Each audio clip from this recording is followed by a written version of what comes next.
আসসালামু আলাইকুম। সুপ্রিয় শিক্ষার্থীবৃন্দ, আশা করি তোমরা সবাই ভালো আছো। আল্লাহ তোমাদের ভালো রেখেছেন এই শীতের দিনেও। আজকের রাজশাহী কলেজ কর্তৃক আয়োজিত অনলাইন ক্লাসে সবাইকে জানাই স্বাগতম।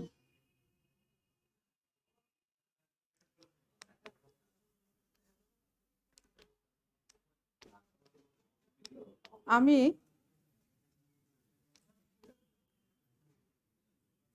আমি উপস্থাপনায় আছি নাসিমা খাতুন, অধ্যাপক, উদ্ভিদ বিজ্ঞান, রাজশাহী কলেজ, রাজশাহী। আমি একাদশ বিজ্ঞানের উদ্ভিদ বিজ্ঞানের ক্লাস নিব। আজকে আমি যেটা পড়াবো সেটা হচ্ছে মেয়োসিস, কোষ বিভাজন। তাহলে আজকের পাঠের শিরোনাম মেয়োসিস, কোষ বিভাজন। তোমরা গতদিনে আমি মাইটোসিস কোষ বিভাজন পড়াইছি। আশা করি তোমরা বুঝতে পেরেছো মাইটোসিস কোষ বিভাজন। আজকে যেটা পড়াবো অর্থাৎ মেয়োসিস কোষ বিভাজন, এটা তোমাদেরকে ভালোভাবে শুনতে হবে। তোমরা খাতা কলম নিয়ে যদি বসে থাকো বা রেডি থাকো তাহলে খুব ভালো হয়। এখানে অনেকগুলো চিত্র আছে, যে চিত্রগুলো তোমাদেরকে ভালোভাবে শিখতে হবে বা বুঝতে হবে। আর এই মেয়োসিস কোষ বিভাজন যদি তোমাদের জানা না থাকে তাহলে জীববিজ্ঞান সম্পর্কে বা প্রাণী বা জীব সম্পর্কে তোমাদের অনেক কিছুই অস্পষ্ট থেকে যাবে। তাই মেয়োসিস কোষ বিভাজনটা তোমাদেরকে ভালোভাবে শিখতে হবে বা বুঝতে হবে।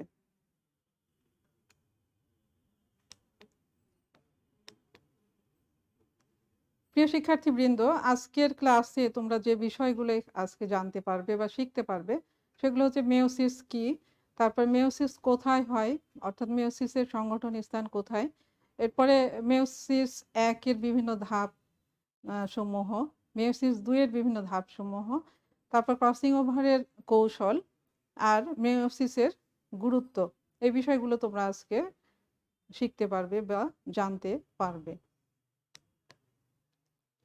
তাহলে মেয়োসিস শুরু করি। মেয়োসিস অনেকে মায়োসিসও বলে এটাকে। তো যাই হোক, মেয়োসিস কোষ বিভাজন এটা একটা গ্রিক শব্দ, মিয়াম থেকে আসছে। মিয়াম অর্থাৎ হ্রাস করা বা টু লেসেন যেটাকে বলা হচ্ছে। এই যেহেতু এখানে ক্রোমোজোম সংখ্যা কমে যায় এই জন্য এইটার নাম হচ্ছে মেয়োসিস হয়েছে। মিয়াম থেকে এই মেয়োসিস কথাটা আসছে। তোমরা চিত্রে দেখো একটা কোষে প্রথমে 2টা ক্রোমোজোম দেখা যাচ্ছে। 2টা ক্রোমোজোম, এটা মাতৃকোষ বলা হচ্ছে। মাতৃকোষে প্রথমে 2টা ক্রোমোজোম আছে। এরপরে এখানে মেয়োসিস কোষ বিভাজন যদি হয়, মেয়োসিস কোষ বিভাজন আবার দুইটা আছে, একটা মেয়োসিস 1 আর একটা হচ্ছে মেয়োসিস 2। এই মেয়োসিস 1 এবং মেয়োসিস 2 হওয়ার পরে যে 4টা কোষ তৈরি হয় তা সেখানে দেখা যায় যে ক্রোমোজোম সংখ্যা অর্ধেক হয়ে যায়। অর্থাৎ মাতৃকোষে 2টা ক্রোমোজোম থাকে, কিন্তু মেয়োসিস কোষ বিভাজনের পরে দেখা যায় যে ক্রোমোজোম সংখ্যা এক একটা কোষে অর্ধেক হয়ে যায়। তাহলে এই যে অর্ধেক হয়ে যাচ্ছে, কমে যাচ্ছে ক্রোমোজোম সংখ্যা, এই জন্য এটার নাম মেয়োসিস হয়েছে। তাহলে এখানে আমরা বলতে পারি সংজ্ঞা হিসাবে যে এই মেয়োসিস কোষ বিভাজনে এখানে দেখা যায় যে নিউক্লিয়াস 2বার বিভাজিত হয়। তোমরা এখানেও চিত্রে খেয়াল করো, মেয়োসিস 1 যখন হচ্ছে তখন একবার নিউক্লিয়াসের বিভাজন হচ্ছে, তারপর মেয়োসিস 2 যখন আবার হচ্ছে তখন আবার নিউক্লিয়াসের বিভাজন হচ্ছে। অর্থাৎ মেয়োসিস সে 2বার নিউক্লিয়াসের বিভাজন হয়, কিন্তু ক্রোমোজোম মাত্র একবার বিভাজিত হয়, যেটা মেয়োসিস 2-এ ক্রোমোজোমের বিভাজনটা আমরা দেখতে পাবো, পরবর্তীতে আমরা দেখতে পাবো। তাহলে এখানে 2টা নিউক্লিয়াসের বিভাজন 2বার হবে আর ক্রোমোজোমের বিভাজন একবার হবে। আর এই কারণে ক্রোমোজোমের সংখ্যা প্রত্যেকটা কোষে, অর্থাৎ এখানে যে 4টা কোষ তৈরি হয়, আমরা দেখেছি মাইটোসিসে একটা কোষ থেকে 2টা কোষ তৈরি হয়, 2টা অপত্য কোষ তৈরি হয়, কিন্তু এখানে 4টা অপত্য কোষ তৈরি হবে একটি মাতৃকোষ থেকে। এই 4টা অপত্য কোষে দেখা যাবে যে মাতৃকোষে যে ক্রোমোজোম সংখ্যা থাকে তার অর্ধেক হয়ে যায়। তাহলে এটাই হচ্ছে মেয়োসিস কোষ বিভাজন, যে কোষ বিভাজনে একটা কোষ থেকে 4টা অপত্য কোষ তৈরি হবে, আর এখানে নিউক্লিয়াস 2বার বিভাজিত হবে কিন্তু ক্রোমোজোম একবার বিভাজিত হবে, যার কারণে অপত্য কোষগুলোতে ক্রোমোজোম সংখ্যা অর্ধেক হয়ে যাবে। এটাই হচ্ছে মেয়োসিস কোষ বিভাজন। এখন কে আবিষ্কার করেন মেয়োসিস কোষ বিভাজনটা, কে আবিষ্কার করেন? এখানে থিওডর বোভারি উনি সর্বপ্রথম গোল কৃমিতে এই মেয়োসিস কোষ বিভাজনটা প্রত্যক্ষ করেন। এরপর এডওয়ার্ড স্টার্সবার্জার উনি 1888 সালে উদ্ভিদে অর্থাৎ সপুষ্পক উদ্ভিদে এই কোষ বিভাজনটা লক্ষ্য করেন।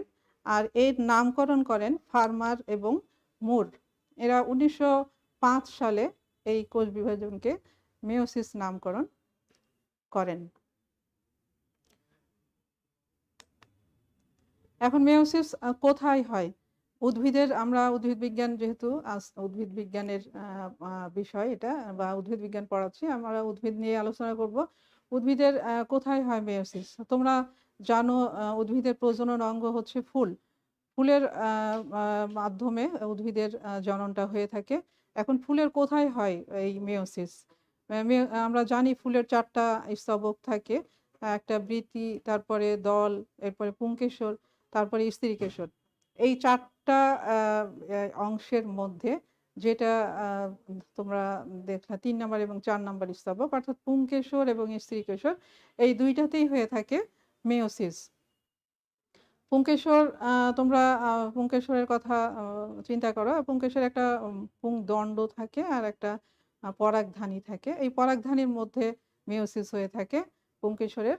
আর স্ত্রীকেশরের হয় যে স্ত্রীকেশরের যে 3টা অংশ থাকে, একটা গর্ভমুণ্ড, গর্ভদণ্ড এবং গর্ভাশয়। নিচের যে গর্ভাশয়, সেই গর্ভাশয়ের মধ্যে ডিম্বক থাকে। সেই ডিম্বকের ভ্রূণথলিতে এই মেয়োসিসটা হয়ে থাকে। তাহলে এখানে চিত্র দেখো। চিত্রে দেখা যাচ্ছে যে উপরের দিকে পুংকেশর দেওয়া আছে। পুংকেশরের মধ্যে যে পরাগধানী, সেই পরাগধানীতে হয় মেয়োসিস। এখানে দেখো এই যে পরাগধানী দেখানো হচ্ছে, সেই পরাগধানীর মধ্যে মেয়োসিস হয়। আর এইদিকে হয় স্ত্রীকেশরের যে গর্ভাশয় আছে, গর্ভাশয়ের মধ্যে যে ডিম্বক, সেই ডিম্বকের মধ্যে মেয়োসিস হয়ে থাকে। মেয়োসিস হয়ে এখানে ডিম্বাণু তৈরি হয়। আর পরাগধানীতে মেয়োসিস হয়ে প্রথমে পরাগরেণু থেকে তারপরে পুংগেমেট বা শুক্রাণু তৈরি হয়। এখন মেয়োসিস কোথায় হয়, অর্থাৎ কি ধরনের কোষে হয়? আমরা জানি যে হ্যাপ্লয়েড কোষ আছে, আবার ডিপ্লয়েড কোষ আছে। হ্যাপ্লয়েড কোষ কোনটা? যেখানে ক্রোমোজোম সংখ্যা থাকে একটা একটা, অর্থাৎ জোড়াই থাকে না। আর যে কোষগুলোতে ক্রোমোজোম সংখ্যা জোড়া জোড়া থাকে, অর্থাৎ হোমোলোগাস ক্রোমোজোম থাকে, সেই কোষগুলো হচ্ছে ডিপ্লয়েড। তোমরা সবসময় মনে রাখবে যে মেয়োসিস হয় ডিপ্লয়েড কোষে, কোনো সময় হ্যাপ্লয়েড কোষে মেয়োসিস কোষ বিভাজন হয় না, সবসময় ডিপ্লয়েড কোষে হয়ে থাকে। তাহলে ডিপ্লয়েড কোষে কোন সময় হয়? ডিপ্লয়েড যে জীব থাকে, জীব আছে, জীবের নিষেকের পূর্বে যখন গ্যামেট তৈরি হয়, সেই গ্যামেট তৈরি সময় এটা জনন মাতৃকোষে হয়ে থাকে মেয়োসিস। আর হ্যাপ্লয়েড জীব যেগুলো আছে, হ্যাপ্লয়েড জীব তোমরা জানো, ছত্রাক, শৈবাল, এরা হচ্ছে হ্যাপ্লয়েড। এই ধরনের জীবে নিষেকের পরে, অর্থাৎ নিষেকের পরে যখন পুংগ্যামেট স্ত্রী গ্যামেট মিলিত হয়ে যখন জাইগোট তৈরি করে, অর্থাৎ কোষটা যখন ডিপ্লয়েড হয়, তখন সেখানে মেয়োসিস হয়ে থাকে। তাহলে মেয়োসিস হ্যাপ্লয়েড জীবের জাইগোটে নিষেকের পরে হয়, আর ডিপ্লয়েড জীবে নিষেকের পূর্বে জনন মাতৃকোষে হয়ে থাকে। এখানে দেখো চিত্র দেওয়া আছে, বাম দিকে যেটা দেওয়া আছে সেটা ডিপ্লয়েড কোষের চিত্র। এখানে দেখো ক্রোমোজোম জোড়ায় জোড়ায় আছে। প্রত্যেকটা ক্রোমোজোমে হোমোলোগাস ক্রোমোজোম থাকবে। এটা মানুষের ক্রোমোজোম দেখানো হয়েছে, মানুষের যে 23 জোড়া ক্রোমোজোম থাকে সেইটা দেখানো হয়েছে। আর ডান দিকে যেটা দেখানো হচ্ছে সেটা হচ্ছে হ্যাপ্লয়েড যদি কোষ হয়, তাহলে এই যে একটা একটা করে ক্রোমোজোম থাকবে, সেই জিনিসটা এখানে দেখানো হয়েছে। তাহলে সবসময় মনে রাখবা যে এই ডিপ্লয়েড বাম দিকের যে টুয়াইস এন যেটা আছে, সেই ধরনের কোষে, অর্থাৎ ডিপ্লয়েড জীবে বা ডিপ্লয়েড কোষে মেয়োসিস হয়ে থাকবে। হ্যাপ্লয়েড কোষে কোনো সময় হবে না। ডিপ্লয়েড জীবে মেয়োসিস হয়ে এই হ্যাপ্লয়েড কোষটা তৈরি হয়। এখন মেয়োসিস কয় রকম হতে পারে? মেয়োসিসের প্রকারভেদ। মেয়োসিস সাধারণত 3টা ভাগে বিভক্ত। একটা হচ্ছে গ্যামেটোজেনিক মেয়োসিস। গ্যামেটোজেনিক মেয়োসিস যখন গ্যামেট তৈরি হয় উচ্চ শ্রেণীর জীবে, এটা হচ্ছে জনন মাতৃকোষে হয়ে থাকে এই মেয়োসিসটা। এই মেয়োসিসের মাধ্যমে জনন কোষ তৈরি হয়। তারপরে ২ নাম্বারটা হচ্ছে স্পোরোজেনেটিক মেয়োসিস, অর্থাৎ তোমার যেমন টেরিডোফাইটা উদ্ভিদ আছে। তোমরা টেরিস যখন পড়বে তখন দেখবে এদের যে রেণুস্থলী আছে, স্পোরেঞ্জিয়াম আছে, সেই স্পোরেঞ্জিয়ামের মধ্যে স্পোর মাতৃকোষে মেয়োসিস হয়, তারপরে তখন সেখানে হ্যাপ্লয়েড স্পোর হয়ে থাকে। তাহলে স্পোরোজেনেটিক মেয়োসিসে বলা হচ্ছে যে এইটা ডিপ্লয়েড স্পোর মাতৃকোষে মেয়োসিস হওয়ার মাধ্যমে হ্যাপ্লয়েড স্পোর হয়ে থাকে। আর জাইগোজেনিক মেয়োসিস, যেটা বললাম যে নিম্ন শ্রেণীর যেগুলো হ্যাপ্লয়েড জীব আছে যেমন শৈবাল ছত্রাক, এদের জাইগোট, অর্থাৎ জাইগোট যখন ডিপ্লয়েড হয়ে যায়, জাইগোট সবসময় ডিপ্লয়েড হয় প্রত্যেকটা জীবেই, এই জাইগোটে এদের মেয়োসিস হয়ে তৈরি করে স্পোর। স্পোর থেকে পরবর্তীতে স্পোর অঙ্কুরিত হয়ে নতুন উদ্ভিদ বা ছত্রাকের বা শৈবালের সৃষ্টি হয়। তাহলে এই তিনটা হচ্ছে মেয়োসিসের প্রকারভেদ।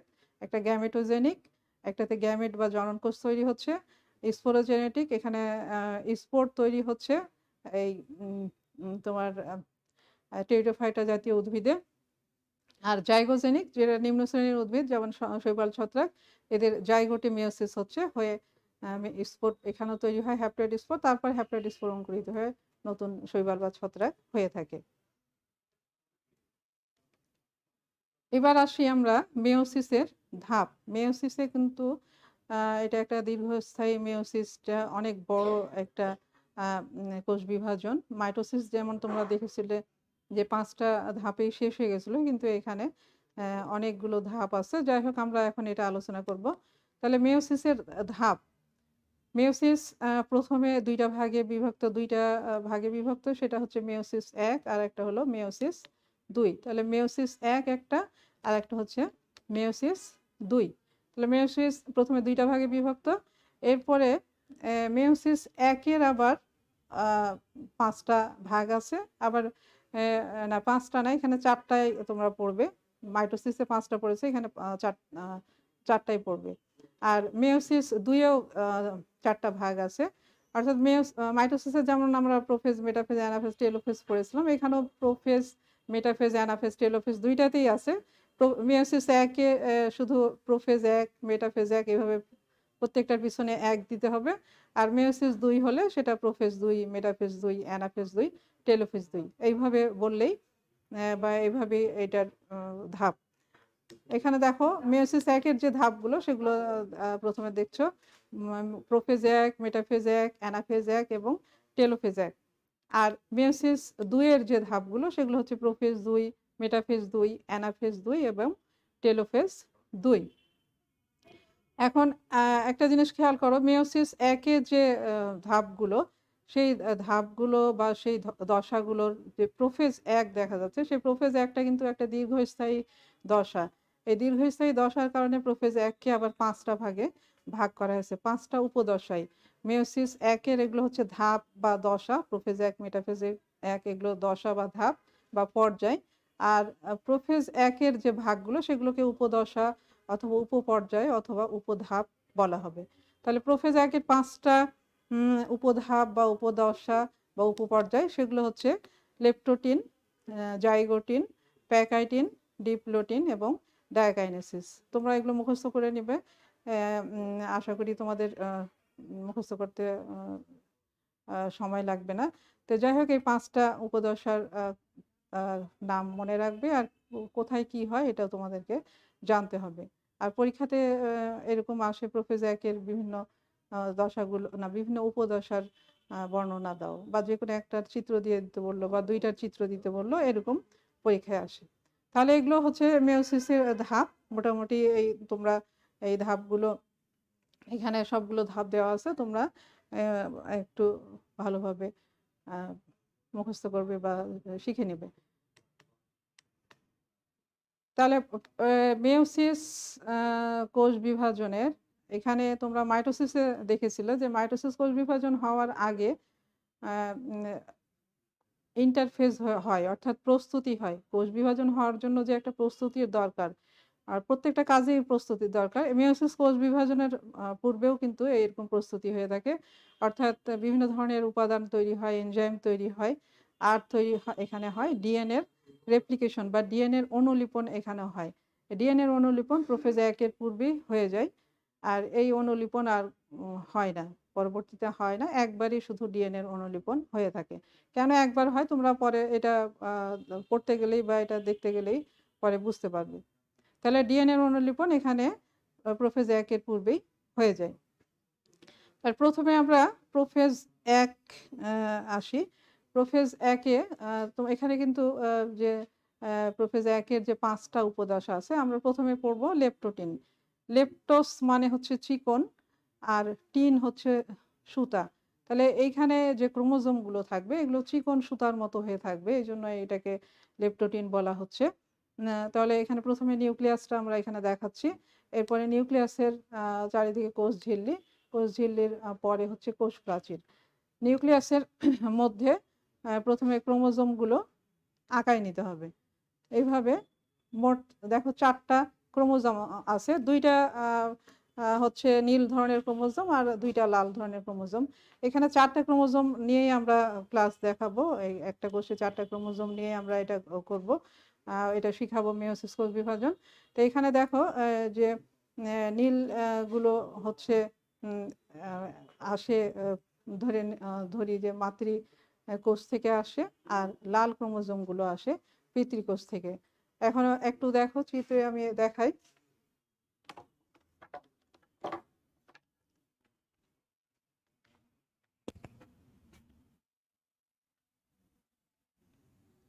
এটা একটা নিউক্লিয়াস। এই নিউক্লিয়াসে আমরা ৪ টা ক্রোমোজোম নিয়ে কাজ করব যেহেতু বললাম। ৪ টা ক্রোমোজোম প্রথমে আঁকায় নিই। এখানে ক্রোমোজোমগুলো প্রথমে চিকন সুতার মতো হয়ে থাকবে। এইজন্য এভাবে দিলাম একটা ক্রোমোজোম। আর এইটার আবার জোড়া ক্রোমোজোম থাকবে অর্থাৎ হোমোলোগাস ক্রোমোজোম থাকবে। ডিপ্লয়েড জীবে আমরা যেহেতু মেয়োসিস পড়াচ্ছি, ডিপ্লয়েড জীবে তোমাদের আগেই বলেছি যে এদের হোমোলোগাস ক্রোমোজোম থাকে অর্থাৎ জোড়ায় জোড়ায় ক্রোমোজোম থাকে। ধরলাম যে এখানে আরেকটা ক্রোমোজোম এইভাবে এইটারই হোমোলোগাস ক্রোমোজোম এখানে আরেকটা দিলাম। তারপরে যেহেতু ২ জোড়া ক্রোমোজোম আরেকটা আঁকাবো। এইখানে এইটা একটু অ্যাক্রোসেন্ট্রিক ক্রোমোজোম আঁকালাম। আগেরটা মেটাসেন্ট্রিক ক্রোমোজোম আঁকাইছি, এবার অ্যাক্রোসেন্ট্রিক ক্রোমোজোম আঁকাই।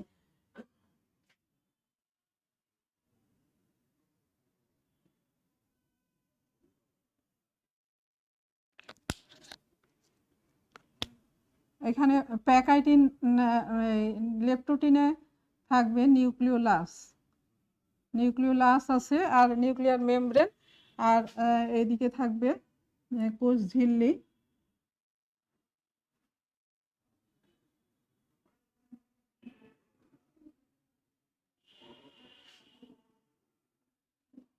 তারপরে কোষ প্রাচীর।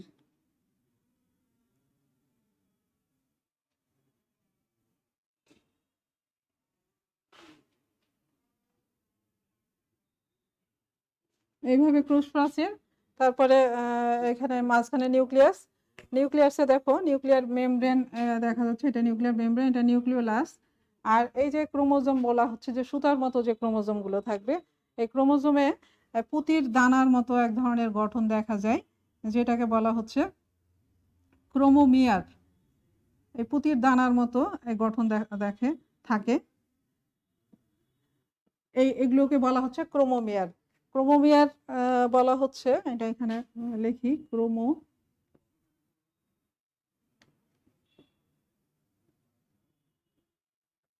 তাহলে এই যে পুঁতির দানার মতো এই গঠনগুলোকে ক্রোমোমিয়ার বলা হচ্ছে যে ডিএনএটা কুণ্ডলিত হয়ে এই ক্রোমোমিয়ার গুলো তৈরি করে।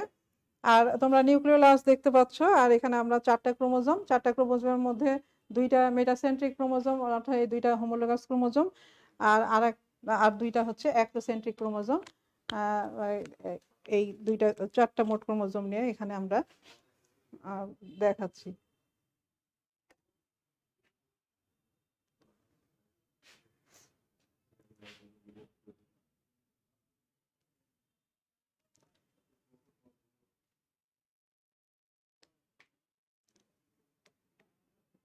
তাহলে এখানে চিত্রে দেখো এইটা হচ্ছে নিউক্লিওলাস, তারপরে ক্রোমোমিয়ার, যেটা বললাম যে পুঁতির মতো গঠন দেখা যায়, সেই ক্রোমোমিয়ার। আর এরপরে লেপটোটিন এইখানে চিত্র, আর এর বৈশিষ্ট্যগুলো নিউক্লিয়াস আকারে বড় হয় যেটা বললাম, আবার নিউক্লিওলাসটাও আয়তনে বৃদ্ধি পায়। আর এখানে যে ক্রোমাটিন জালিকা থাকে সেগুলো সরু লম্বা সুতার ন্যায় সুতার ন্যায় হয়ে থাকে, আর পরবর্তীতে কুণ্ডলিত হয়ে এটা ক্রোমোজোমে পরিণত হয়। ক্রোমোজোমে ক্রোমোমিয়ার দেখা যায়, এটা আগেই বললাম। তাহলে আমরা এতক্ষণ লেপ্টোপ্রিন দেখলাম। লেপ্টোপ্রিনে সুতার মতো থাকে ক্রোমোজোমগুলো। এটা মনে রাখার জন্য তোমরা মনে করতে পারো যে এগুলো যেহেতু লেপটিয়ে আছে থেকে লেপ্টোটিন, এটা মনে রাখতে পারো। তাহলে প্রথমে আমরা লেপ্টোটিন আমরা পড়লাম, এরপরে আসি জাইগোটিন। জাইগোটিন জাইগোটিন হচ্ছে জাইগোস থেকে এখানে জাইগোটিন কথাটা আসছে। জাইগোস মানে জোড়া। এখন এখানে দেখো যে হোমোলোগাস ক্রোমোজোম যেগুলো আছে সেই ক্রোমোজোমগুলো এখানে জোড়া বাঁধবে।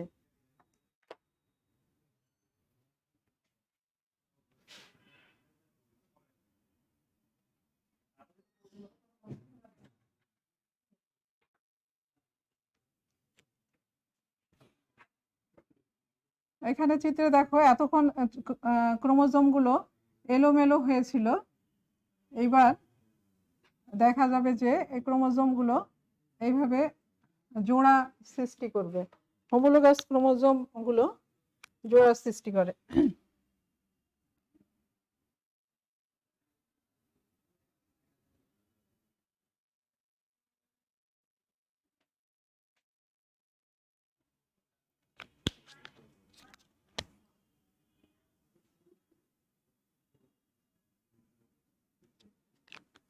তাহলে এখানে দেখো 4টা ক্রোমোজোম ছিল, 4টা ক্রোমোজোমের আমরা দেখাচ্ছি যে এইরকম 4টা ক্রোমোজোম, যারা হোমোলোগাস ক্রোমোজোম, যে ক্রোমোজোমগুলো, সেই ক্রোমোজোমগুলো এক জায়গায় আসে, কাছাকাছি আসে, কাছাকাছি এসে এরা জোড়া বাঁধে। এই যে এই জোড়া বাঁধছে, জোড়া বাঁধার প্রক্রিয়াটাকে বলা হয় সিনাপসিস। সিনাপসিস বলা হচ্ছে এই জোড়া বাঁধার প্রক্রিয়াকে সিনাপসিস। আর এই যে জোড়া তৈরি করেছে, জোড়বদ্ধ এই ক্রোমোজোম, এই জোড়বদ্ধ ক্রোমোজোমগুলোকে বলা হবে বাইভ্যালেন্ট। এগুলোকে বলা হবে বাইভ্যালেন্ট।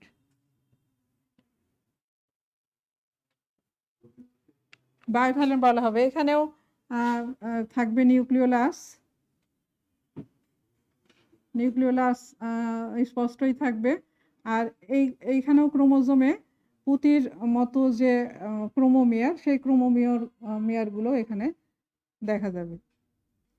এইভাবে ক্রোমোমিয়ারগুলো এখানে দেখা যাবে। তাহলে আমরা জাইগোটিনে দেখলাম যে হোমোলোগাস ক্রোমোজোমগুলো জোড়া বাঁধলো সিনাপসিস প্রক্রিয়ার মাধ্যমে, আর এক একটা জোড়াকে বলা হচ্ছে বাইভ্যালেন্ট ক্রোমোজোম। তাহলে এখন দেখো তোমরা এখানে স্লাইডে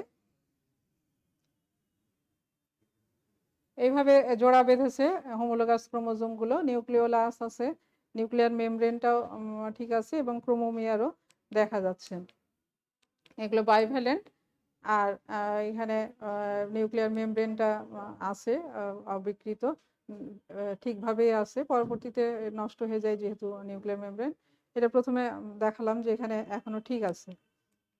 আর এদের বৈশিষ্ট্য, এখানে জোড়া বাঁধে হোমোলোগাস ক্রোমোজোমগুলো, এই জন্য এই জোড়া বাঁধার প্রক্রিয়াটাকে বলা হচ্ছে সিনাপসিস। আর দুইটা ক্রোমোজোমকে বলা হচ্ছে, জোড়বদ্ধ ক্রোমোজোমকে বলা হচ্ছে বাইভ্যালেন্ট।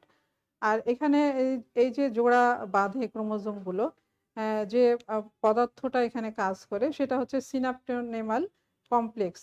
এই পদার্থটা সিমেন্টের মতো দুইটা ক্রোমোজোমকে ঘনিষ্ঠভাবে যুক্ত করে রাখে। সিনাপটোনেমাল কমপ্লেক্সটা একটা আঠালো বা একটা সিমেন্টের মতো একটা পদার্থ, যেটা দুইটা ক্রোমোজোমকে, হোমোলোগাস ক্রোমোজোমকে যুক্ত করে রাখে। তাহলে আমরা জাইগোটিন দেখলাম। এরপরে আসি হচ্ছে প্যাকাইটিন।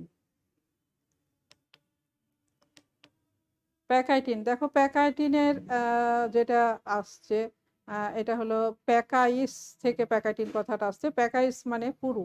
এতক্ষণ আমরা ক্রোমোজোমগুলোকে এভাবে চিকন দেখতে পাচ্ছি। এরপরে প্যাকাইটিন উপদশায় দেখা যাবে যে ক্রোমোজোমগুলোকে পুরু দেখা যাচ্ছে। এই জন্য এখানে পুরু কথাটা আসছে, প্যাকাইস থেকে প্যাকাইটিন কথাটা আসছে।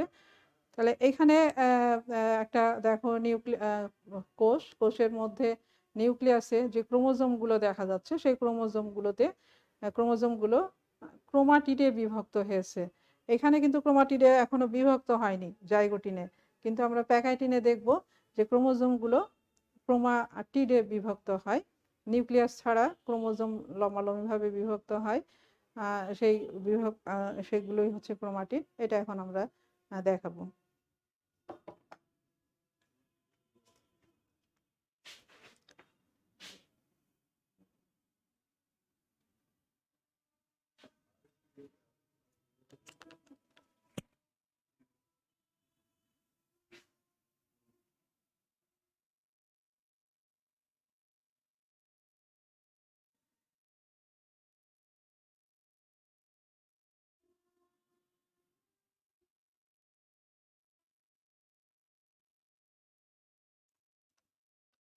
দেখো ক্রোমোজোম গুলো ক্রোমাটিডে বিভক্ত। এগুলো হচ্ছে এক একটা ক্রোমাটিড, এগুলো হলো ক্রোমাটিড।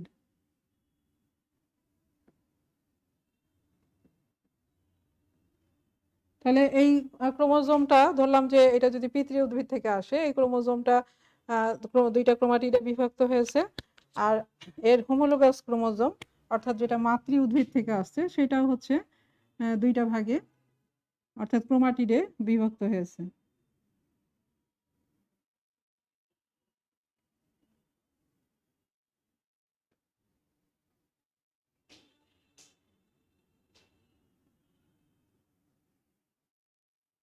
এইভাবে দুইটা ভাগে এটা হয়েছে। আর এই ক্রোমোজোমগুলো তাই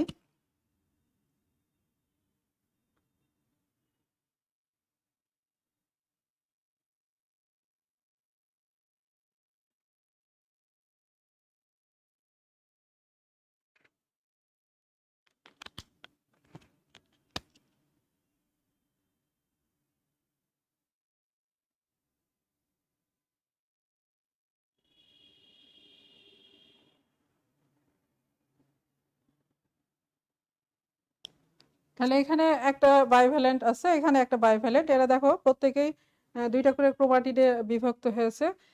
একই ক্রোমোজোমের দুইটা ক্রোমাটিডকে বলা হবে, এই দুইটা ক্রোমাটিডকে বলা হবে সিস্টার ক্রোমাটিড। Sister chromatid. আর এই যে হোমোলোগাস ক্রোমোজোমের একটা ক্রোমাটিড আর এই হোমোলোগাস ক্রোমোজোমের আর একটা ক্রোমাটিডকে বলা হবে নন সিস্টার ক্রোমাটিড। অর্থাৎ এইটা যেটা পিতৃ উদ্ভিদ থেকে যেটা আসছে সেটার একটা ক্রোমাটিড, আর মাতৃ উদ্ভিদ থেকে যেটা আসছে সেইটার একটা ক্রোমাটিডকে বলা হবে নন সিস্টার ক্রোমাটিড।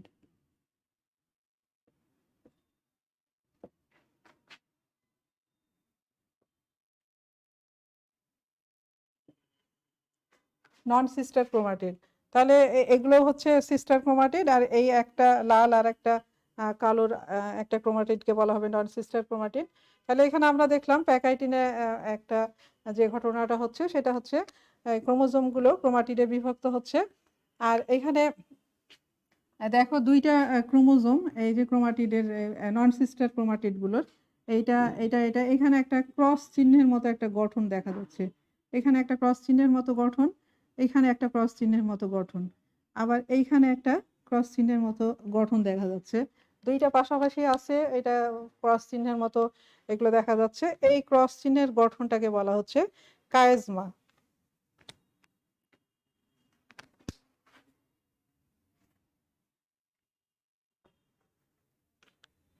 তাহলে এই ক্রস চিহ্নের মতো গঠনকে বলা হচ্ছে কায়াজমা। কায়াজমা বলা হচ্ছে, এটা ক্রস থেকে কায়াজমা কথাটা আসছে। আর এক বচনে কায়াজমা, বহু বচনে কায়াজমাটা বলা হয়। তাহলে আমরা প্যাকাইটিনে এইগুলো দেখলাম। এখানেও নিউক্লিওলাস থাকবে। নিউক্লিওলাসটা এখানে একটু অস্পষ্ট হয়ে আসবে, এভাবে একটু অস্পষ্ট হয়ে আসবে। এইভাবে আমরা প্যাকাইটিনকে দেখতে পাচ্ছি যে দুইটা ক্রোমাটিডে বিভক্ত হলো ক্রোমোজোমগুলো, আর এখানে এই কায়াজমা দেখা যাচ্ছে। এই যে কায়াজমা যেটা দেখা যাচ্ছে, এই কায়াজমা অর্থাৎ ক্রস চিহ্নের মতো গঠন। এখানে দুইটা নন সিস্টার ক্রোমাটিডের ওই অংশে প্রথমে ভেঙে যায়, ভেঙে যাওয়ার পরে আবার জোড়া লাগে, কিন্তু জোড়া লাগে ওই একই ক্রোমাটিডের সঙ্গে জোড়া না লেগে একটা এই ক্রোমাটিড অর্থাৎ আমি যদি এই কালো ক্রোমোজোমটা ধরি, এই ক্রোমাটিডের এই ক্রোমাটিড এই লাল ক্রোমোজোমের অংশটা এখানে এসে জোড়া লাগবে, আর লাল ক্রোমোজোমের অর্থাৎ এই ক্রোমাটিডটার সঙ্গে জোড়া লাগবে এই কালো ক্রোমোজোম। অর্থাৎ নন সিস্টার ক্রোমাটিডগুলো এরা অংশ বিনিময় করবে, ওইভাবে জোড়া লাগবে, একই ক্রোমাটিডে জোড়া লাগবে না। এইটার অংশ এই লালটার সঙ্গে জোড়া লাগবে, আর লালটার সঙ্গে লাগবে কালো ক্রোমাটিডটা। এইভাবে নন সিস্টার ক্রোমাটিডের অংশ বিনিময় হবে, আর এটাকে বলা হচ্ছে ক্রসিং ওভার। তাহলে আমরা দেখলাম প্যাকাইটিনে তিনটা জিনিস হচ্ছে, একটা হচ্ছে ক্রোমাটিডে বিভক্ত হচ্ছে, তারপরে কায়াজমা দেখা যাচ্ছে, আর হচ্ছে এখানে ক্রসিং ওভার হচ্ছে। এটা একটা গুরুত্বপূর্ণ একটা উপদশা। অনেক সময় পরীক্ষাতে শুধু এই প্যাকাইটিনটাই পরীক্ষায় আসে, যে প্যাকাইটিনটা তোমরা দেখাও, চিত্র আঁকো বা বর্ণনা দাও। তাহলে এখানে নন সিস্টার ক্রোমাটিড দেখানো হচ্ছে। আর তারপরে আরেকটা এখানে ঘটনা হয়, যেটা বলা হচ্ছে যে এই যে একটা ক্রোমোজোমে যে 4টা ক্রোমাটিড, এইটার 2টা ক্রোমাটিড, এইটার 2টা ক্রোমাটিড, তাহলে এখানে কয়টা ক্রোমাটিড হচ্ছে? 4টা। এই যে 4টা ক্রোমাটিড হলো, এই গঠনটাকে বলা হচ্ছে টেট্রাড। টেট্রাড বলা হয় এটাকে। তাহলে এই টেট্রাড হলো। তাহলে এরপরে এখন তোমরা এবার এতে দেখো, এটা টেট্রাড।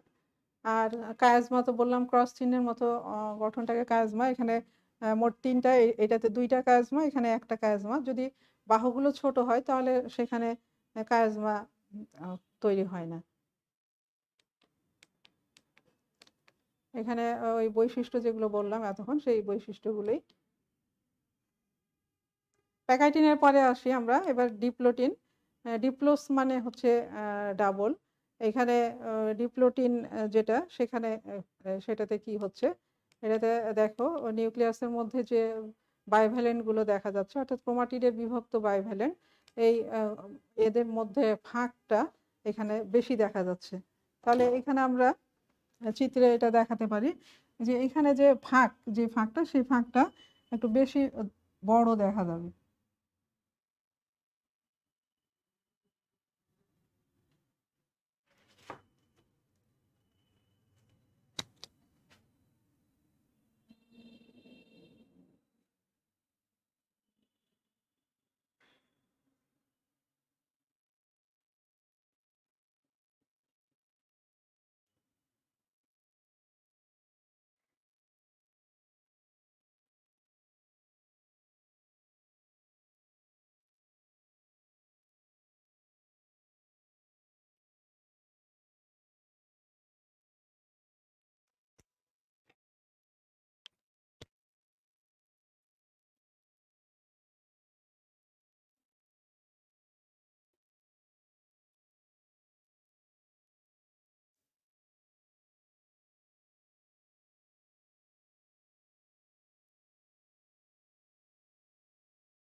তাহলে এখানে দেখো এই যে বাইভ্যালেন্ট ক্রোমোজোম গুলো আছে, সেই বাইভ্যালেন্ট ক্রোমোজোমের মাঝখানে এখানে বিকর্ষণ শুরু হয়, এই দুই হোমোলোগাস ক্রোমোজোমের মাঝখানে শুরু হয়। এখানে প্রথমে যে বলেছিলাম যে সিনাপ্টোনেমাল কমপ্লেক্স এই দুই ক্রোমোজোমকে, অর্থাৎ হোমোলোগাস ক্রোমোজোম গুলোকে আটকে জোড়া লাগায়। এখন সিনাপ্টোনেমাল কমপ্লেক্সটা দ্রবীভূত হতে থাকে, যার কারণে এই বাইভ্যালেন্ট ক্রোমোজোম, যে হোমোলোগাস ক্রোমোজোম যেগুলো আছে সেগুলো একটা থেকে আরেকটা দূরে সরতে থাকে, বিকর্ষণ শুরু হয়। এই দেখো এখানে বিকর্ষণ শুরু হয়েছে, যার জন্য ক্রোমোজোমগুলো সরতে আছে। এই সরার কারণে এখানে একটা লুপের মতো একটা সৃষ্টি হয়, লুপ তৈরি হয়। আর এই যে কায়েজমা ছিল, কায়েজমাগুলো আস্তে আস্তে প্রান্তের দিকে সরতে থাকে, অর্থাৎ কায়েজমাগুলো এই দিকে সরতে থাকে। এই যে প্রান্তের দিকে যাচ্ছে, এটাকে বলা হয় প্রান্তীয়করণ। তাহলে প্রান্তীয়করণ বলা হচ্ছে কায়েজমাগুলো প্রান্তের দিকে যখন সরছে, অর্থাৎ মাঝখানের দিকে বিকর্ষণের কারণে কায়েজমাগুলো যখন প্রান্তের দিকে সরে যাচ্ছে, সেটাকে বলা হচ্ছে প্রান্তীয়করণ বা টার্মিনালাইজেশন। এরপরে এইখানে এইটা এখনো ওইভাবে বোঝা যাচ্ছে না, এখানে যে ক্রসিং ওভারের মাধ্যমে অংশ বিনিময় হয়েছে, এটা ডিপ্লোটিনে ওইভাবে বোঝা যাচ্ছে না। আর ডিপ্লোটিনে নিউক্লিওলাস যেটা, সেটা অস্পষ্ট হয়ে যাবে। এখানে দেখা যাবে যে নিউক্লিওলাসটা অস্পষ্ট, নিউক্লিয়ার মেমব্রেনটা ঠিকই থাকবে, কিন্তু নিউক্লিওলাসটা অস্পষ্ট দেখা যায়। তাহলে এখানেও বিকর্ষণ হবে, আর কায়েজমাগুলো আস্তে আস্তে প্রান্তের দিকে সরতে থাকবে। এটা হচ্ছে ডিপ্লোটিন। ডিপ্লোটিনের পরে আসি হচ্ছে ডায়াকাইনেসিস। ডায়াকাইনেসিসে এই ফাঁক, অর্থাৎ এই যে ভিতরের লুপটা, এটা আরো বড় হবে, বিকর্ষণ আরো হবে, ক্রোমোজোমগুলো আরো দূরে সরে আসবে।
এবার দেখো চিত্রে তোমরা এখানে দেখতে পাচ্ছ যে এই মাঝখানের ফাঁক, অর্থাৎ এই যে বিকর্ষণটা আরো হয়েছে, এই ফাঁকটা আরো বেশি বড় দেখা যাচ্ছে, লুপটা আরো বড় দেখা যাচ্ছে। আর এই জায়গায় তোমার নিউক্লিওলাস যেটা, নিউক্লিওলাস একেবারে চলে যাবে, এখানে নিউক্লিওলাস থাকবে না। আর নিউক্লিয়ার মেমব্রেন, অর্থাৎ নিউক্লিয়াসের যে প্রাচীরটা, সেই প্রাচীরটাও এটা বিলুপ্তির পথে, অর্থাৎ এইরকম একটু মুছে মুছে দিই, তাহলে এটা বোঝা যাচ্ছে যে এটা হচ্ছে বিলুপ্তির পথে।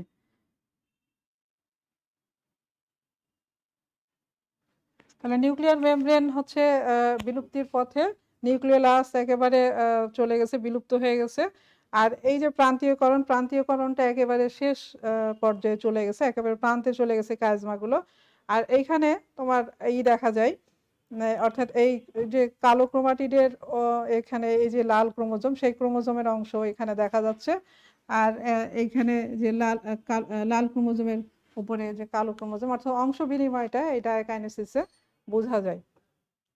তাহলে এইটা হচ্ছে দুইটা যদি কায়াজমা থাকে, তাহলে এই ধরনের গঠন হয়, সাধারণত গোলাকার আকৃতির গঠন হয়, এটা আরো সরে আরো গোলাকার আকার ধারণ করবে। আর এটা পরবর্তীতে রড আকৃতির গঠন তৈরি করে।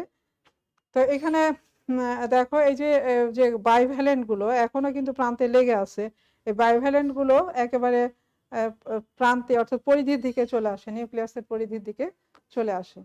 তাহলে এতক্ষণ আমরা যে এটা পড়ালাম সেগুলো হচ্ছে প্রোফেজ 1 এর বিভিন্ন উপদশা। উপদশায় আমরা দেখলাম যে এখানে অংশ বিনিময় হয়েছে আর বাইভ্যালেন্ট গুলোর প্রান্তে এখনো প্রান্ত একটু লেগে আছে। তাহলে এই চিত্রটা এখন দেখো তোমরা স্লাইডে।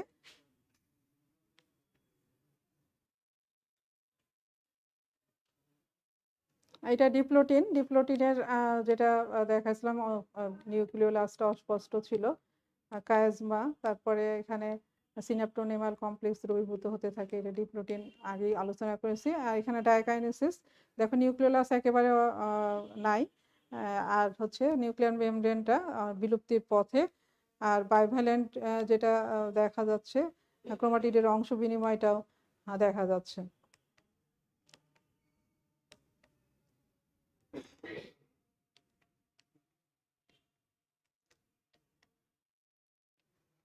তাহলে বৈশিষ্ট্যগুলো আগেই বলেছি, প্রান্তীয়করণটা শেষ পর্যায়ে এসে পৌঁছে গেছে। এরপরে যেটা আসবে সেটা হচ্ছে ডায়াকাইনেসিসের পরে প্রোফেজ 1 শেষ, মেটাফেজ 1 আসবে। মেটাফেজ যে আমরা জানি, যেটা মাইটোসিসেও দেখেছি, এখানে ক্রোমোজোমগুলো বিষুবীয় অঞ্চলে এসে মাকুযন্ত্রের বিষুবীয় অঞ্চলে এসে জমা হবে বা বিন্যস্ত হবে, সেটা এখন আমরা দেখব।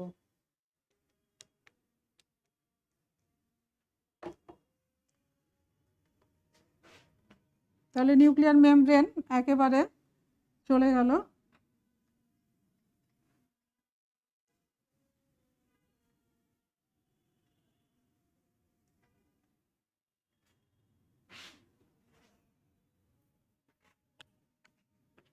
তোমরা যেভাবে লাল বা কালারিং দিয়ে যে এটা আঁকাতে হবে, যেভাবে যে ক্রোমোজোমটা যেখানে আঁকাবে সেখানে সেটাই আঁকাবে। আমার এখানে হয়ে যেতে পারে, হলুদ পালট হয়ে যেতে পারে, লালের জায়গায় কালো হয়ে যেতে পারে, কিন্তু তোমরা ওইভাবে খাতাতে ঠিকভাবে আঁকাবে। লালের জায়গায় সবসময় লালটাকে ওই একই জায়গাতেই রাখবে।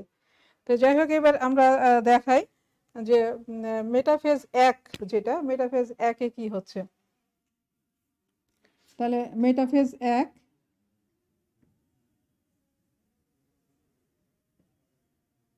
আমরা মেয়োসিস 1 এখনো পড়ছি।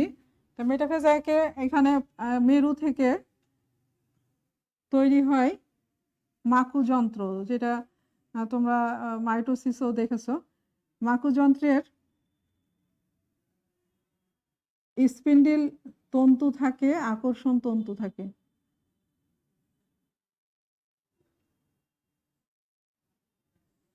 যেটার সঙ্গে ক্রোমোজোম আটকে থাকবে সেটা হচ্ছে আকর্ষণ তন্তু, আর যেটার সঙ্গে ক্রোমোজোম আটকে থাকবে না সেটা হলো স্পিন্ডিল তন্তু।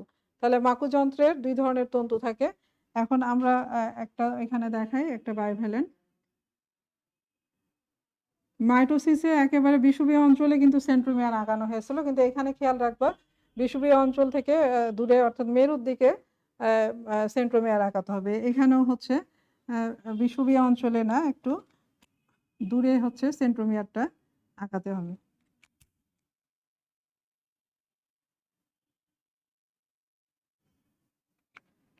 বেশি দূরে।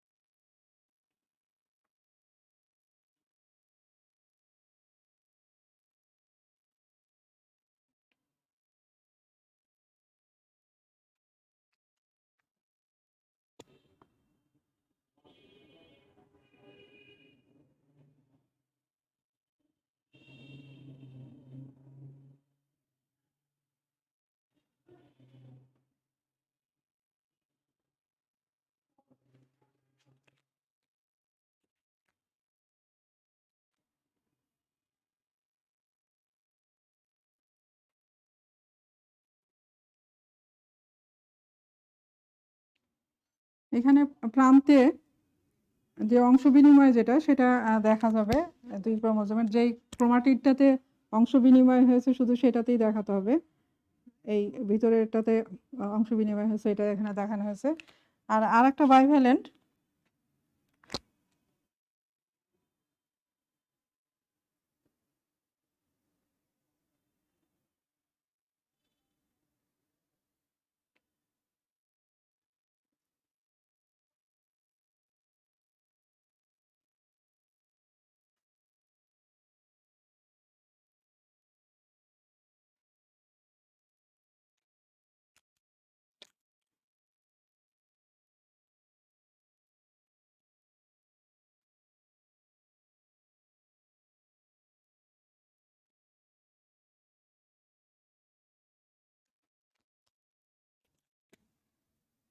এখানে অংশ বিনিময় এটাতে, আর এই ক্রোমাটিডের এখানে অংশ বিনিময় এটা এখানে দেখাতে হবে। আর এগুলোতে যেহেতু অংশ বিনিময় হয়নি, এখানে ক্রসিং ওভার হয়নি, এইগুলোতে কোনো রং আলাদা করতে হবে না, যে রংটা আছে সেটাই থাকবে। তাহলে এইভাবে আমরা দেখতে পাচ্ছি দুইটা বাইভ্যালেন্ট, একটা এটা একটা বাইভ্যালেন্ট যেটার দুইটা প্রান্তে কায়াজমা হয়েছিল, আর এটার একটা প্রান্তে কায়াজমা হয়েছিল। এটা অ্যাক্রোসেন্ট্রিক ক্রোমোজোম, এই অ্যাক্রোসেন্ট্রিক ক্রোমোজোমে একটা প্রান্তে শুধু আমরা কায়াজমা দেখাইছিলাম, একটাই দেখাইছিলাম, সেটা এখানে দেখানো হচ্ছে। আর এখানে বিষুবীয় অঞ্চলে তাহলে ক্রোমোজোমগুলো এসে বিন্যস্ত হয়েছে, এই বিন্যস্ত হওয়াটাকে বলা হচ্ছে মেটাকাইনেসিস। তাহলে এটা হলো মেটাফেজ 1। মেটাফেজ 1-এ ক্রোমোজোমগুলো বিষুবীয় অঞ্চলে আসলো। এখানে দেখো এখনো বাইভ্যালেন্টগুলো যুক্ত হয়ে আছে, এখনো আলাদা হয়নি। আর এটা বিষুবীয় অঞ্চলে বিন্যস্ত হয়েছে। এখানে নিউক্লিয়ার মেমব্রেনও নাই, নিউক্লিওলাসও নাই, এগুলো সম্পূর্ণভাবে বিলুপ্ত হয়েছে। এটা মেটাফেজ 1 হলো। মেটাফেজ 1-এর পরে হচ্ছে অ্যানাফেজ 1। অ্যানাফেজ 1, অ্যানা মানে আমি বলেছিলাম অ্যানা হচ্ছে গতি পর্যায়। এই গতি পর্যায়ে কি হবে, এবার ক্রোমোজোমগুলো এই যে আকর্ষণ তন্তু, এই আকর্ষণ তন্তু বা স্পিন্ডেল তন্তু, মাকু তন্তুর টান তৈরি হবে মেরু থেকে। আর এটা যে বলা হচ্ছে যে স্টেম বডি বা এই যে এইটা এই কোষটার, যেহেতু এখন এতক্ষণ ক্রোমোজোম ছিল একটা, এখন দুই দিকে আবার নিউক্লিয়াস তৈরি হবে, এই কারণে এই জায়গাটা বড় হয়। এই বড় হওয়ার কারণে এই ক্রোমোজোমগুলোর মধ্যে বিকর্ষণ হয়, ক্রোমোজোমগুলো দুই দিকে চলে যায়। তাহলে ক্রোমোজোম এই পাশে যে ক্রোমোজোম আছে সেই ক্রোমোজোমটা এদিকে চলে যাবে, আর এই ক্রোমোজোমটা এই মেরুর দিকে যেতে থাকবে। এটাকে বলা হচ্ছে অ্যানাফেজ। অ্যানাফেজে তাহলে এখন দেখো এই ক্রোমোজোমটা উপরের দিকে, অর্থাৎ উপরের মেরুর দিকে যাবে।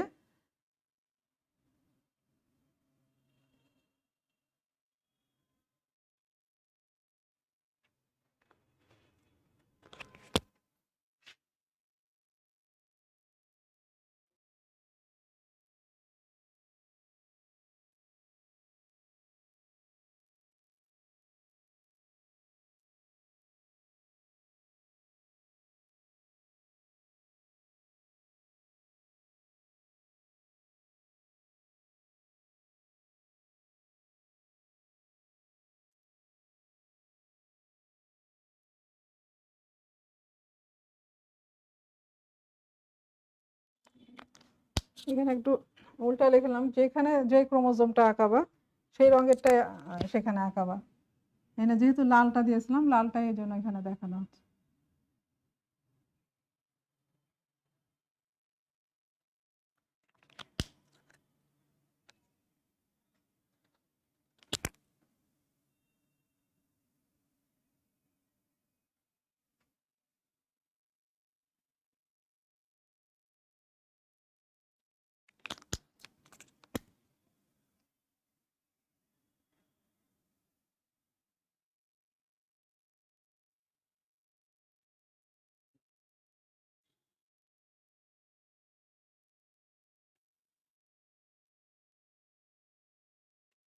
এখন দুইটা ক্রোমোজোম দুই মেরুর দিকে যাচ্ছে। এনে যেখানে অংশ বিনিময় হয়েছে সেই অংশটা চিহ্নিত করতে হবে। এইটার হচ্ছে এই অংশটা, আর এই ক্রোমোজোমগুলোর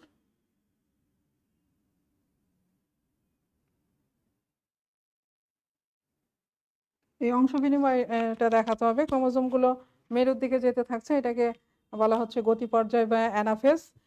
দেখো ক্রোমোজোমের কিন্তু এখানে কোনো বিভাজন হয়নি, একটা ক্রোমোজোম দুইটা ক্রোমাটিডে বিভক্ত।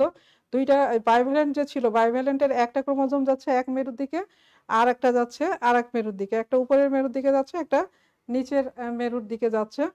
কোনো ক্রোমোজোমের কিন্তু কোনো বিভাজন এখানে হয়নি। শুধু আমরা দেখতে পাচ্ছি যে অংশ বিনিময় যে হয়েছিল ক্রসিং ওভারের মাধ্যমে, সেই অংশ বিনিময়টা দেখা যাচ্ছে।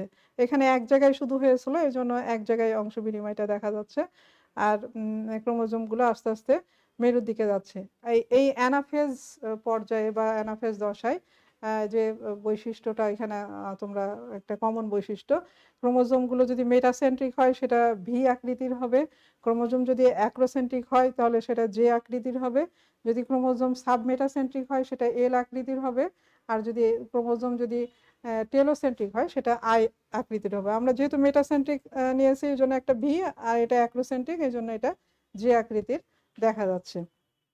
তারপরে এরা একেবারে যখন এতে আকর্ষণ তন্তু একেবারে যখন এদের সংকুচিত হয়ে যাবে তখন এটা এই ক্রোমোজোমগুলো মেরুতে চলে যাবে।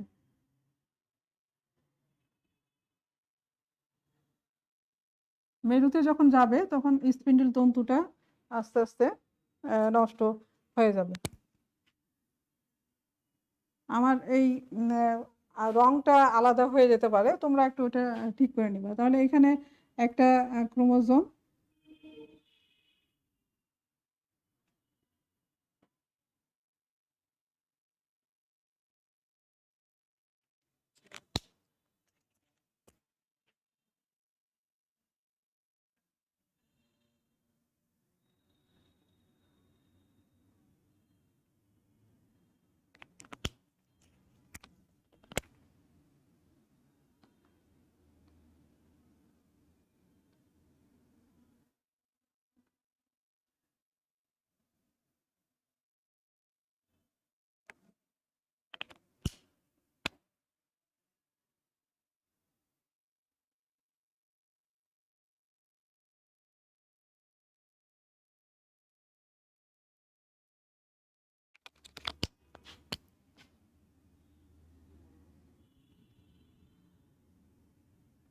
এখানে অংশ বিনিময়গুলো দেখায় দিতে হবে, প্রত্যেকটা যেখানে যেখানে অংশ বিনিময় হয়েছিল এই জিনিসটা দেখাবে।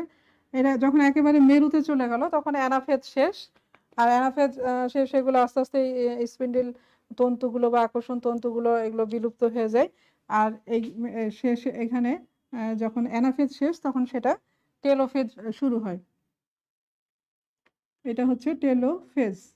টেলোফেজ 1 যেহেতু মেয়োসিস 1-এরই চলছে, টেলোফেজ 1-এ আস্তে আস্তে এখানে নিউক্লিয়ার মেমব্রেন তৈরি হবে, তারপরে নিউক্লিওলাস তৈরি হবে, আর পানির বিয়োজন, এতক্ষণ পানির বিয়োজন আমরা প্রোফেজে দেখেছিলাম পানির বিয়োজন হয়, আর এখানে হবে পানির যোজন। আস্তে আস্তে ক্রোমোজোমের মধ্যে পানি যোজন হবে, পানির যোজন হলে ক্রোমোজোমগুলো তখন আর মোটা থাকবে না, সেগুলো হয়ে যাবে সুতার মতো হয়ে, এগুলো তখন সুতার মতো আকার ধারণ করবে।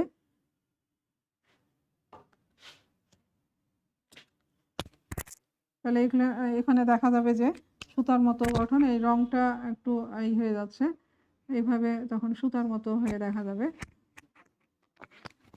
যেহেতু পানির যোজন হচ্ছে এই জন্য সুতার মতো হয়ে গঠন দেখা যাবে।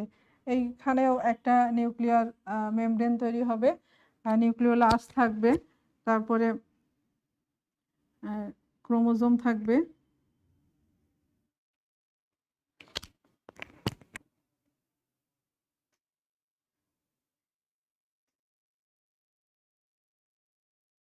এইভাবে সুতার মতো হবে। এখানে নিউক্লিওলাস থাকবে, নিউক্লিয়ার মেমব্রেন থাকবে, আর যে অংশ বিনিময়টা যেটা হয়েছে সেটাও তোমাদের এখানে দেখাতে হবে বারবার। এইভাবে অংশ বিনিময়, এখানে একটা অংশ বিনিময়, আর এইটা তাহলে তোমার হয়ে যাচ্ছে টেলোফেজ। টেলোফেজ হলে এই মাঝখানে কোষ প্লেট তৈরি হবে, এখানে ফ্রাগমোপ্লাস্ট, তারপরে ভেসিকুল, গোলজি বডি থেকে ভেসিকুল, এগুলো এসে কোষ প্লেট তৈরি করবে। কোষ প্লেটের পরে হেমিসেলুলোজ, সেলুলোজ এগুলো জমা হয়ে প্রাচীর মোটা হয়ে দুইটা কোষে পরিণত হবে। এটা প্রজাতি ভেদে হয়, কোনো কোনো প্রজাতিতে দেখা যায় যে এটা শুধু এখানে হতে পারে টেলোফেজ 1-এর পরে কোষ প্লেট বা কোষ প্রাচীর তৈরি হতে পারে, হয়ে দুইটা কোষ তৈরি হতে পারে, অথবা কোনো কোনো সময় একেবারে শেষে কোনো কোনো প্রজাতিতে একেবারে শেষে অর্থাৎ টেলোফেজ 2-এর পরে এই কোষ প্রাচীর বা কোষ প্লেট এগুলো তৈরি হয়ে 4টা কোষ তখন তৈরি হয়। তাহলে আমরা এতক্ষণ মেয়োসিস 1 কোষ বিভাজনটা দেখলাম। এবার তোমরা একটু স্লাইডে দেখো, স্লাইডে একটু দেখো তোমরা। এটা মেটাফেজ, মেটাফেজের পরে যেটা আঁকা আছি সেটা হচ্ছে মেটাফেজ 1 হলো, এরপরে অ্যানাফেজ 1, এটা প্রান্তের দিকে চলে যাচ্ছে ক্রোমোজোম। অ্যানাফেজ 1 এর পরে টেলোফেজ 1, টেলোফেজ 1 এ মাঝখানে কোষ প্লেট এখানে তৈরি হচ্ছে, আর দুইটা নিউক্লিয়ার মেমব্রেন, নিউক্লিওলাস এগুলো তৈরি হয়েছে। তাহলে এতক্ষণ আমরা মেটাফেজ না মেয়োসিস 1 কোষ বিভাজনটা পড়লাম। এর পরে তোমরা এরপরে যেটা আসে সেটা হচ্ছে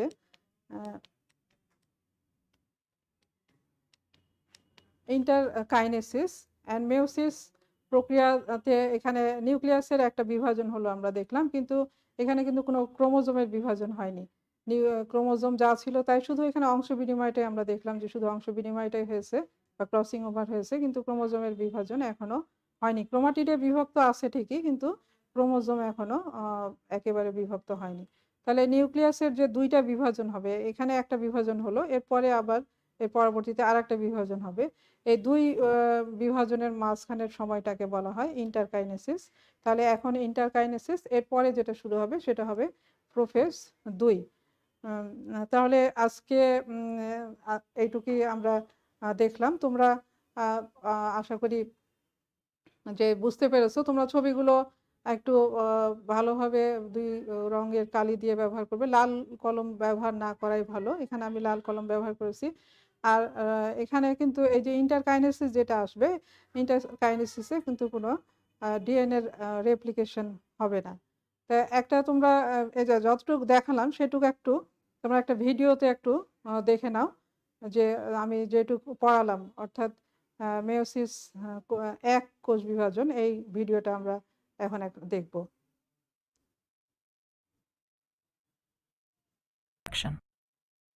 Let's look more closely at each of the division events.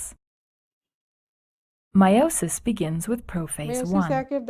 In this stage, the DNA condenses to form chromosomes. Here we see the duplicated sister chromatids joined together at the centromere. They stay fused at the centromere throughout meiosis 1. Next, each pair of homologous chromosomes undergoes synapsis to form a complex involving 2 pairs of sister chromatids. Chromosomal material is exchanged between the 2 pairs of sister chromatids. This event is called recombination, or more commonly, crossing over. After crossing over, the sister chromatids for each chromosome are no longer identical to one another. This is one of the reasons why no 2 siblings, aside from twins, are genetically identical. There are several more key steps in prophase 1. The nuclear membrane begins to break down. Then, the 2 centrosomes migrate to opposite ends of the cell and microtubules appear. The microtubules then attach to the chromosomes. The next phase of meiosis 1 is called metaphase 1. Here, the synapsed chromosomes align at the equator of the cell. The chromosomes align randomly, which results in different combinations each time meiosis occurs. The next phase is anaphase 1. During this phase, homologous chromosomes separate and migrate to the 2 poles of the cell.